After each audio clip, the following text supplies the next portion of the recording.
샘물. 한 번 더 따라서 하시겠습니다. 영원히 목마르지 않는 샘물.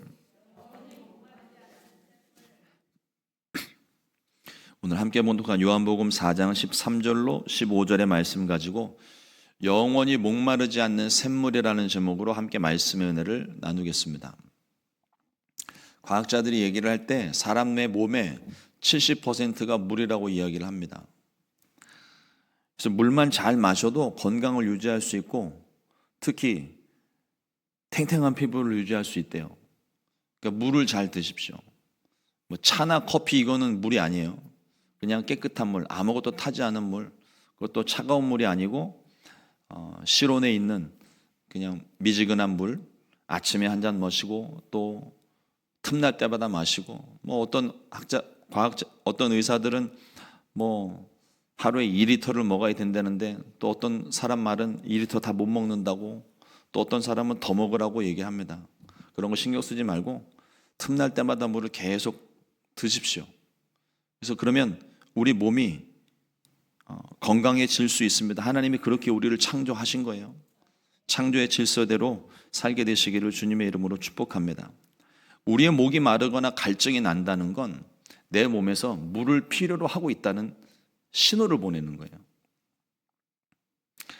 몸이 나에게 물을 달라고 사인을 주고 있는 것이 우리가 느끼고 있는 갈증이라는 겁니다. 오늘 본문 말씀에 육적으로 영적으로 목마른 여인이 하나 나옵니다. 이 여인은 수가성에 사는 사마리아 여인입니다. 당시 유대인들은 이 사마리아 사람들을 개 취급을 했기 때문에, 부정하게 여겼기 때문에 이 유대 지역에서 사마리아를 가로질러 가야 길이 빠른데, 이 지름길이거든요. 직선으로 가면 가장 빠른 길이 되는데 유대인들은 빠른 길을 냅두고 빙 돌아서 가는 길을 항상 선택을 해요.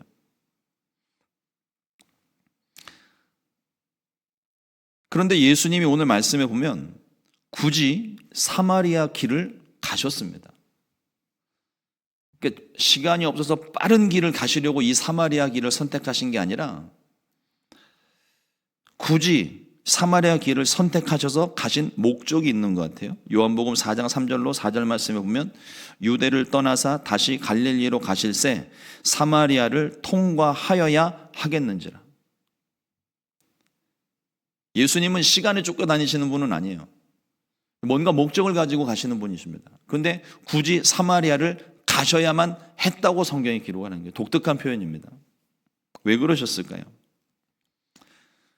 오늘 말씀 본문 안에 예수님이 주인공이지만 또 다른 주인공 하나가 나옵니다. 수가성 여인이에요. 예수님은 육적으로 영적으로 목말랐던 이 여인을 찾아오신 겁니다. 가는 길에 그냥 우연히 지나가다가 만난 여인이 아니라 예수님이 일부러 들어오신 거예요. 예수님은 잃어버린 자를 찾아 구원하시기 위해 이 땅에 오셨습니다. 저와 여러분들도 마찬가지지만 이 세상에 예수님을 우연히 만난 사람은 아무도 없어요. 하나님이 계획하셨고 하나님이 작정하셔서 저와 여러분들을 부르시고 만나시는 겁니다. 예수님은 영적으로 육적으로 목마른 이 여인을 만나기 위해 사마리아 수가성을 찾아오신 겁니다. 그 사이에 예수님은 제자들을 음식 사오라고 보내버렸어요. 한 명만 보내도 될 걸 다 보냈습니다. 예수님 홀로 남으신 거예요. 이 여인과 깊은 대화를 하기 위해서 다 물리치신 겁니다. 주님이 행하시는 모든 일에는 분명한 목적과 뜻이 있습니다. 주님은 저와 여러분 한 사람 한 사람에게 다 관심이 있으세요. 기도하다가 응답이 더디 온다고 하나님 날 덜 사랑하시나 봐. 저 사람은 저렇게 빨리 응답이 되는데 왜 나는 이렇게 기도 응답이 안 되지? 자책하지도 마시고 삐지지도 마십시오. 한 사람 한 사람의 모든 것을 주님이 다 알고 계시고 관심을 가지고 계세요. 이 여인도 예수님의 관심의 대상이었습니다. 그러니까 일부러 항상 돌아가던 길이었는데 사마리아 지역을 가로질러서 관통해서 직접적으로 찾아오신 거예요. 예수님은 절대로 모른 척하지 않으십니다. 저와 여러분들을 구원하시기 위해 하나님의 때를 기다리셨고 가장 좋은 순간에 저와 여러분들을 만나 주셨습니다. 우리를 구원하여 하나님의 자녀를 삼아 주신 거예요. 예수님을 마음에 모신 저와 여러분들에게는 이 구원의 즐거움이 있습니다. 이 구원의 즐거움 안에 주님의 마음이, 사랑이 담겨져 있는 거예요. 주님의 마음으로 잃어버린 자를 구원하러 오신 예수님의 그 마음으로 주님이 찾으시는 그 한 사람, 마치 예수님이 수가성 여인을 일부러 찾아오신 것처럼 저와 여러분들의 마음 가운데도 주님의 마음이 있다면 그 주님이 찾으시는 한 사람, 주님이 만나라고 하시는 한 사람, 그 한 사람을 저와 여러분들이 수고롭더라도 찾아가셔야 돼요. 거부하더라도 거부하지 않을 상황을 만들어서 자꾸 만나서 이야기하고 구원의 즐거움을 나누고, 내가 구원의 즐거움 한 사람만 구원하고 끝나시는 것이 아니라 온 세상을 구원하시기 위해 오신 분이십니다. 주님이 찾으시는 한 사람을 찾아야 돼요. 병들고 눌리고 답답한 사람, 누구보다 도움이 절실히 필요한 사람, 그리고 주님을 필요로 하는 사람. 근데 세상은 이 주님을 필요로 하는 사람, 마음에 공허하고 갈증이 있는데도 불구하고 이게 왜 갈증이 있고 왜 내 마음이 공허한지를 알지를 못해요. 저와 여러분들이 그걸 가서 가르쳐 주셔야 돼요. 구제와 선교에 있어서 행함만으로는 부족합니다. 주님의 마음이 반드시 필요해요. 여러분, 구제 활동은요, 세상의 NGO 단체들도 다 합니다. 근데 거기에는 구원이 없어요.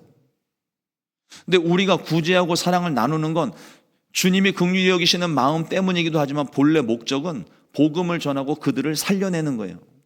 예수님께서 이 땅에 오신 것도 눈먼 자를 다시 보게 하고 눌린 자를 자유롭게 하는 것. 하나님이 이 자유함과 생명을 주시기 위해 이 땅에 오셨습니다. 그 마음을 저와 여러분들이 가지고 있고요. 그러면 우리도 주님이 행하신 일을 행해야 되는 거죠. 할렐루야 교회를 담임하셨던 김상봉 목사님이, 제가 달라스 지역에서 목회를 하고 있을 때 목회자 세미나를 한번 하신 적이 있어요. 그때 그 말씀이 제 마음 가운데 아직도 생생합니다. 목회란 무엇인가를 물어보셨어요. 뭐 이런저런 답변들이 많이 나왔습니다. 근데 그 김상봉 목사님이 하셨던 말씀 한마디는, 목회는 예수님이 하신 일을 하는 거다. 저는 그 말에 그냥 심장이 쿵 하고 와서 치더라고요.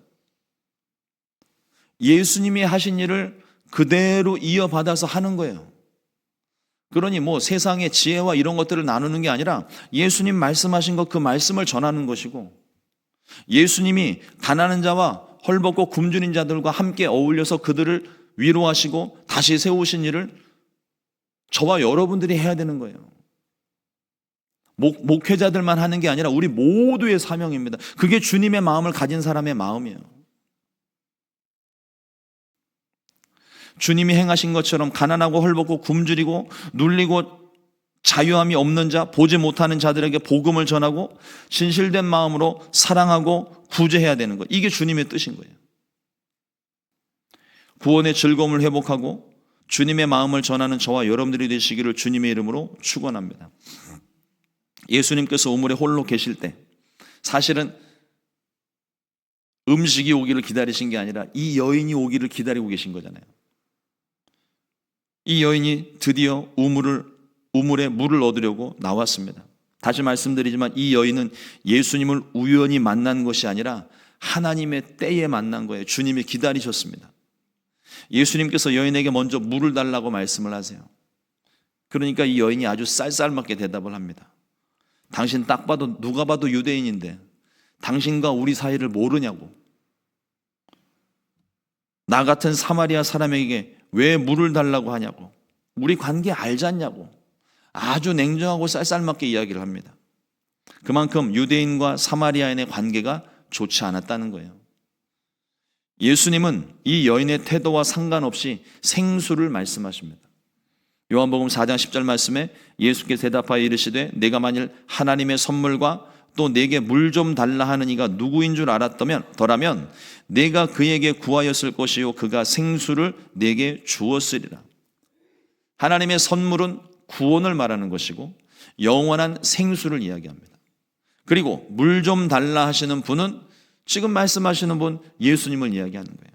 생수를 주시는 분입니다. 그러나 이 여인은 아직 그걸 깨닫지를 못해요. 그냥 사마리아인과 유대인 랍비의 그냥 대화로 정도로만 생각을 합니다. 그런데도 이 여인의 마음에, 귀에 생수라는 말이 귀가 번쩍 뜨인 거예요. 어디서 이 생수를 얻을 수 있겠습니까? 그러니까 방금 전 유대인과 사마리아의 불편한 관계를 얘기하면서 물 안 줄 것처럼 그렇게 얘기를 하더니 생수 얘기 나오니까 어디서 이 물을 얻을 수 있습니까? 물어보는 거예요. 여러분, 우물물은요, 깊어서 물을 깃는 것도 쉽지가 않습니다. 더군다나 이게 고인물이어서 깨끗한 물도 아니에요. 우리 옛날 동요에서 나오는 것처럼 깊은 산속 옹달샘처럼 그냥 마셔도 되는 그런 깨끗한 물이 아니고 그 유대 지역의 사막 한가운데 있는 그런 먼지 많은 그런 물이라고요. 그런데 예수님께서 생수, 살아있는 물, 깨끗한 물에 대해서 말씀하시니까 이 여인의 눈이 번쩍 뜨이고 귀가 쫑긋해지는 거예요.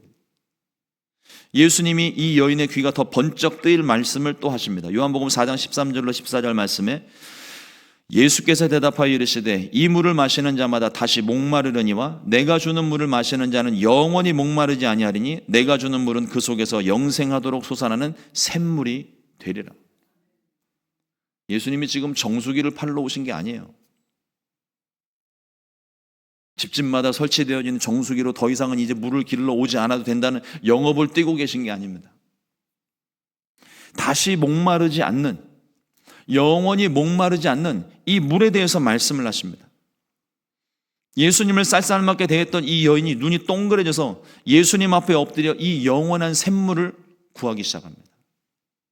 요한복음 4장 15절에 보니까 여자가 이르되 주여 그런 물을 내게 주사 목마르지도 않고 또 여기 물 길러 오지도 않게 하옵소서. 사실 이 여인은 물을 얻기 위해 우물가로 나오기는 했지만 진짜 목마름의 정체는 따로 있습니다.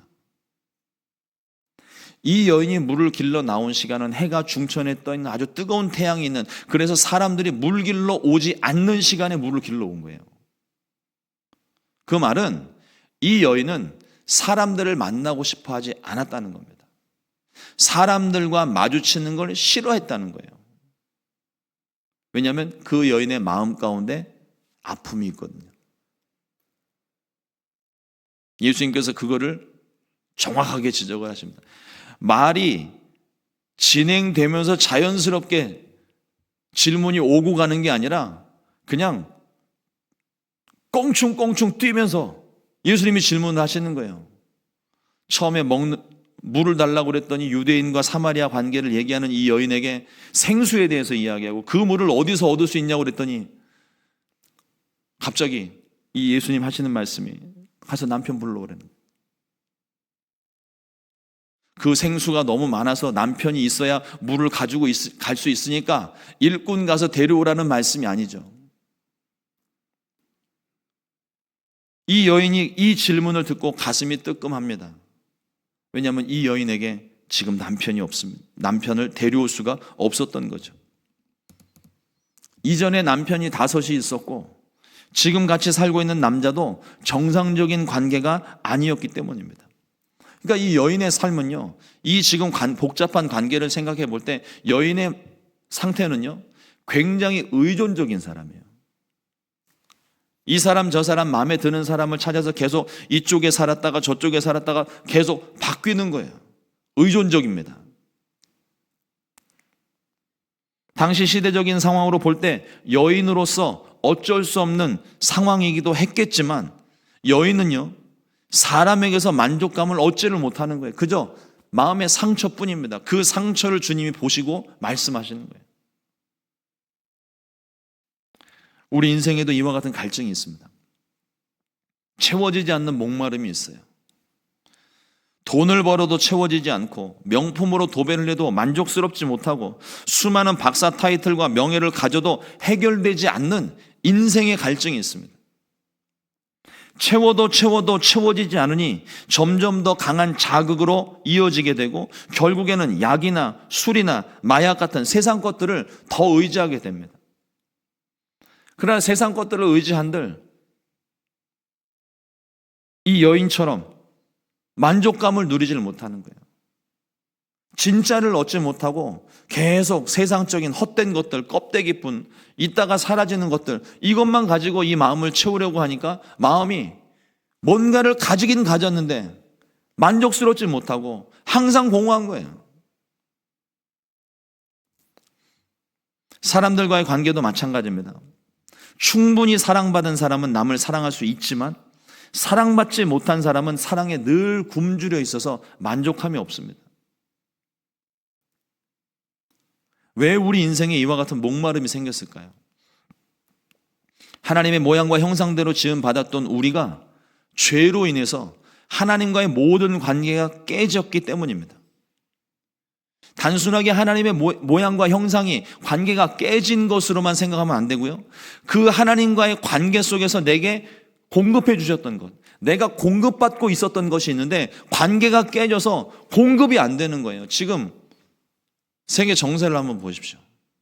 미국과 중국과의 이 갈등 때문에 물자가 공급이 원활하게 이루어지지 않으니까 물가가 올라가는 거예요. 싼 값으로 들여올 수 있는 것들을 싼 값으로 들여오지 못하니까 원자재 값이 상승하고 그러다 보니까 자연스럽게 물건 값이 올라가고 지금 인플레이션이 일어나는 겁니다. 뭐 어떤 의도가 있어서 그랬는지 그 속을 알 수는 없지만 관세 정책으로 이걸 지금 때려잡겠다는 이 생각이 저는 무슨 생각인지는 사실 잘 모르겠어요. 뭐 그 사람의 속 깊은 계획이 있겠죠. 하지만 현실을 한번 보십시오. 제가 말씀드리고 싶은 건 공급이 중단되니까 문제가 생긴다는 거예요. 하나님에게서부터 우리가 공급받는 것이 있습니다. 영의 생명이 있어요. 그것을 우리가 공급받고 그래야 우리의 영이 살 수 있고 내가 생명을 유지할 수 있는데 그 생명 유지 장치가 끊어졌기 때문에 우리의 영이 죽는 겁니다. 내 마음이 그래서 공허한 거예요. 며칠 전 새벽 예배 때인가요? 지난주인가요? 말씀을 나눌 때도 말씀을 나눴지만 한국 사람은요, 아무리 미국 음식이 입맛에 맞아도요, 미국 음식 먹다가 김치 한번 먹고 이런 날씨 같은데 뜨거운 국물 한 사발 딱 들이켜야 속이 풀리는 느낌이 나요. 이렇게 김치를 먹고 국에 밥 말아 먹어야 이제 좀 살 것 같다, 밥 좀 먹었다 이렇게 얘기하죠. 하나님에게서부터 오는 공급되어지는 것들이 이게 끊어지고 세상 것들로만 계속 채우고 있으니까 거기에선 만족이 없고 늘 부족한 거예요. 뭔가 먹어서 살은 찌는 것 같은데 배는 나오는 것 같은데 뭔가 부족한 뭐가가 있어요. 그게 채워지는 게 하나님의 은혜입니다. 하나님이 내 안에 계셔야 그 공허함이 사라져요. 하나님이 내 안에 계셔야 모든 외로움과 갈등과 공허함과 허무함과 만족스러우지 못한 그 마음이 비로소 해결이 될 수 있는 겁니다. 예레미야 2장 13절 말씀에 보면 내 백성이 두 가지 악을 행하였나니 곧 그들이 생수의 근원되는 나를 버린 것과 스스로 웅덩이를 판 것인데 그것은 물을 가두지 못할 터진 웅덩이들이라. 생수가 공급이 되지 못하니까 이게 지금 끊어진 게 첫 번째 죄고요. 생수가 공급되지 못하면 그 끊어진 거를 고쳐야 되는데 고칠 생각은 안 하고 여기서 다른 웅덩이를 파고 있는 거예요. 이거 땅 파봐야 여러분 지금 밖에 지금 나가서 땅 한번 파보세요. 거기서 물이 나온다고 칩시다. 그 물을 바로 마실 수 있겠어요? 온갖 흙과 오물들이 거기 다 섞여 있는 물이에요. 먹지도 못하는 물을 계속 파내고 있는 겁니다. 생수의 근원이 끊어졌으니 순간적으로 이게 지금 당장 이 웅덩이를 파서 해결되는 것처럼 보이기는 해도 근본적으로 목마름이 해결되는 게 아닙니다. 여인이 가진 목마름은요, 예배로도 이어집니다. 당시 사마리아 사람들은요, 그리심산에서 예배를 드리고 있었고 유대인들은 예루살렘에서 예배를 드리고 있었어요.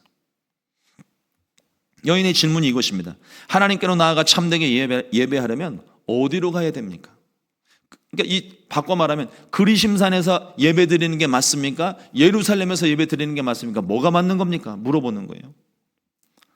예수님께서 말씀하십니다. 요한복음 4장 24절 말씀에 하나님은 영이시니 예배하는 자가 영과 진리로 예배할지니라.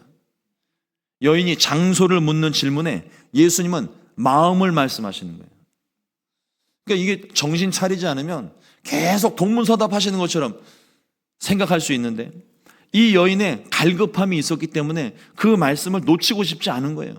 그래서 계속 질문이 이어지는 겁니다. 우리 하나님은요, 어디에나 계시는 하나님이십니다.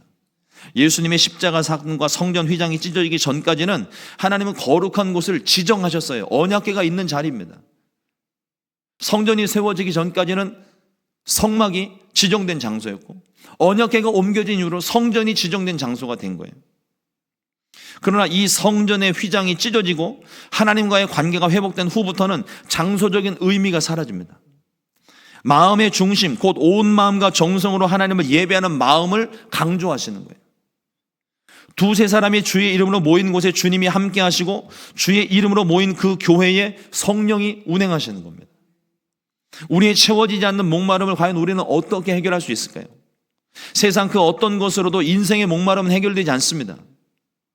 오직 예수님 뿐입니다. 예수님이 우리의 생명수가 되시는 거예요. 다른 어떤 이름도, 다른 어떤 길도, 다른 어떤 생수도 주신 바가 없습니다. 오직 한 길, 생명 되신 예수 그리스도 뿐이에요. 예수님만이 우리의 구원의 길이고 예수님만이 참 진리가 되시는 것이고 예수님만이 우리의 영원한 생명수가 되시는 겁니다. 예수님을 마음에 모시지 않는 한 우리 인생의 목마름과 절망은 결단코 해결되지 않습니다. 예수님은 목마른 자들은 다 내게로 와서 생수를 마시라고 말씀하셨어요. 또한 요한복음 7장 37절로 38절에 명절 끝날 곧 큰 날에 예수께서 서서 외쳐 이르시되 누구든지 목마르거든 내게로 와서 마시라. 나를 믿는 자는 성경의 이름과 같이 그 배에서 생수의 강이 흘러나오리라 하시니. 예수님을 믿게 되면 굳이 다른 데 가서 이 물을 얻지 않아도 이 속에서부터 내 안에 계신 예수님으로부터 생명수가 흘러 넘치게 된다는 거예요. 갈증이 일어날 때 시원한 음료수 한 잔 마시면 당장은 시원한 것처럼 느껴지지만 마시면 마실수록 음료수는요, 탄산음료는요, 마시면 마실수록 갈증이 일어나요. 마찬가지로 인생에서도 일어나는 갈증, 이 목마름은 세상의 것들로 채울 수 있는 것이 아닙니다. 오히려 세상의 것들을 채울수록 더 심한 갈증만 나고 더 자극적인 것만, 욕심만 자꾸 커져갈 뿐입니다. 목이 마를 때는요, 물을 마셔야 돼요. 마찬가지로 인생에 채워지지 않은 이 갈증도 주님이 주시는 생수를 마셔야만 이 갈증이 해결될 수 있습니다. 사랑하는 성도 여러분, 에스겔이 환상 중에 성전 문지방에서부터 흘러나온 물이 점점 차올라 온 세상을 뒤덮는 환상을 봅니다. 주님이 말씀하셨습니다. 에스겔서 47장 9절 말씀인데 새번역 성경이 조금 더 의미를 잘 전달하고 있는 것 같아서 새번역 성경으로 말씀을 드립니다. 이 강물이 흘러가는 모든 곳에서는 온갖 생물이 번성하며 살게 될 것이다. 이 물이 사해로 흘러 들어가면 그 물도 깨끗하게 고쳐질 것이므로 그곳에도 아주 많은 물고기가 살게 될 것이다. 강물이 흘러가는 곳이면 어디에서나 모든 것이 살 것이다. 생명수가 흐르는 곳에 이와 같은 기적이 일어난다는 겁니다. 생명수가 흐르는 곳에 이와 같은 회복이 일어나요. 수가성 여인은 생수의 근원을 만났고 그분에게서 생수를 얻었습니다. 그녀의 마음속에서는 더 이상 목마름이 없어요. 물을 길러 올 때까지만 해도 이 마음에 육적인 목마름뿐만 아니라 마음의 근심, 염려, 목마름과 갈증이 가득했던 이 여인입니다. 그러나 이 우물가에 와서 우물물이 아니라 예수님 만나고 생수를 얻게 되니까 이 여인의 모든 인생의 갈증이 해결이 됐습니다. 더 이상 남편에게 의존하지 않고 남들의 눈치 볼 필요가 없었습니다. 원래는 이 여인이 사람들의 눈을 피해서 정오에 우물에 물 길러 온 사람인데 사람들을 안 만나겠다는 거잖아요. 근데 이 여인이 사람들을 찾아가기 시작합니다. 내가 주를 만났다고. 어떻게 이런 변화가 일어날 수 있을까요? 내가 생수를 얻었습니다. 내가 메시아를 만났습니다. 나는 더 이상 어떤 것도 필요하지 않습니다. 어떻게 이 여인에게 이와 같은 기적 같은 일이 일어났을까요? 예수님을 만났기 때문입니다. 여호와는 나의 목자시니 내게 부족함이 없으리로다. 세상의 것들로는 부족할 뿐이에요. 아무리 세상 것 채워도 항상 부족해요. 그러나 세상의 것 얻지 않아도 주님이 나와 함께 하시면 그곳으로 내가 만족감을 누리는 거죠. 없어서 가난한 게 아니잖아요. 가난한 사람들 중에도요, 행복하게 사는 사람들 많습니다. 그 행복이 뭐냐는 거죠. 저와 여러분들의 마음에 주님과 함께하는 기쁨이 있게 되기를 주님의 이름으로 축원합니다. 이 여인은 더 이상 부족함이 없는 만족함이 있는 삶으로 변화되었어요. 예수님은 힘없고 작은 사람에게 냉수한 것이라도 주는 자는 상을 잃어버리지 않을 것이라고 말씀하셨습니다. 생수를 얻었기 때문에 생수를 나눌 수 있는 거예요. 내게 생수가 없다면 생수를 나눌 수 없죠. 그 배에서 생수의 강이 흘러 넘치기 때문에 비로소 내가 나눌 수 있는 겁니다. 생수가 흐르는 곳마다 저주받은 땅에서 축복의 땅으로 변화되고, 메마른 땅이 옥토와 같이 변화되고, 모든 상처가 치료되고, 죽은 것과 같았던 모든 것들이 생명을 얻고 회복이 일어나는 겁니다. 예수님께로 나와 생수를 얻으십시오. 다시 주님을 찾고 구하여서 그 끊어진 생명수가 공급되게 하십시오. 생수를 얻어야 우리의 목마름이 비로소 사라집니다. 그리고 내 속에서 솟아나는 생수를 계속해서 흘려보내십시오. 나 한 사람만을 위해 이 생수를 내게 허락하신 게 아닙니다. 나누라고 주신 거예요.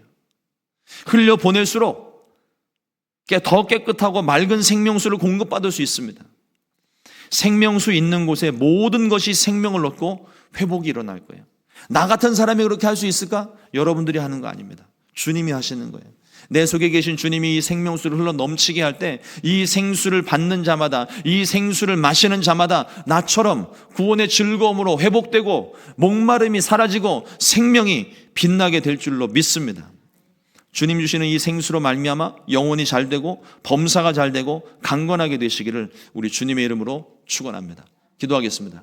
좋으신 하나님 아버지 감사합니다. 오늘도 주의 말씀을 허락하여 주시고 이